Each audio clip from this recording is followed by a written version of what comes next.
Hello everyone, welcome back to my channel. So thumbnail చూడగానే మీకు అర్థమైపోయి ఉంటుందండి. సో ఈరోజు నేను 7 శనివారాల వ్రతం పూజ గురించి అయితే చెప్తున్నానండి. సో నేను ఇది మొదలుపెట్టిన దగ్గర నుంచి నాకైతే అంతా మంచి జరిగింది.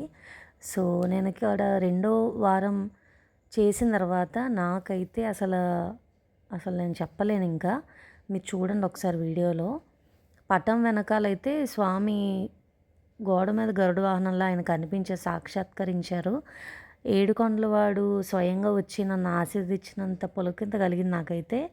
మనసులో మనకు ఎలాంటి భారం ఉన్న శ్రీనివాసుడికి మనం ఈ పూజ చేసుకుంటే ఎలాంటి బాధలైనా తీరిపోతాయి అన్నమాట. ఈ 7 శనివారాలు ఏంటంటే 7 వారాలు కూడా మనం పిండి దీపాలు అయితే వెలిగించాలండి. మన జాతకంలో ఎలాంటి సమస్యలున్నా ఆయన వెంటనే తీసేస్తారు.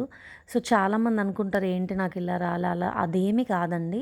నిజంగానే అయితే ఫస్ట్ నేను అనుకున్నా సరే చేసేద్దాం ఇలా అలా అని కానీ నిజంగా చెప్తున్నా, మీరు భక్తిగా చేయండి, డెఫినెట్గా ఆయన ఆశీర్వాదం అయితే ఉంటుందన్నమాట. సో మీరు చూడండి ఒక్కసారి ఆయన ఛాయ్ అయితే వెనకాల ఎలా వచ్చిందో. సో నేనైతే లిటరలీ నాకు మాటలు లేదు. అలాగే దీపంలో కూడా నాకు చాలా అంటే చాలా రిజల్ట్స్ కనిపించింది, ఒక్కొక్క రోజు ఒక్కొక్కలాగా. సో ఈ 7 శనివారాలని అయితే బాగా మంచిగా కంప్లీట్ చేశానండి. ఆయన ఆశీస్సులు అయితే పొందాను. సో డెఫినెట్గా మీరు కూడా ఇలాగే చేసుకోండి, వీలైనంత వరకు కుదిరితే చేసుకోండి.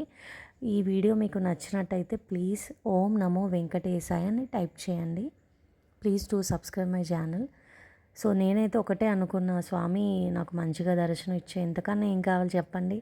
ఇంకా నాకైతే ఈ వీడియో మీకు నచ్చినట్టయితే please to subscribe my channel, comment చేయండి. ఓం నమో వెంకటేశాయ. ఆ స్వామివారి ఆశీస్సులు మీ అందరికీ ఉండాలని ఈ వీడియోని ఇంతటితో ఎండ్ చేస్తున్నానండి. Thanks for watching.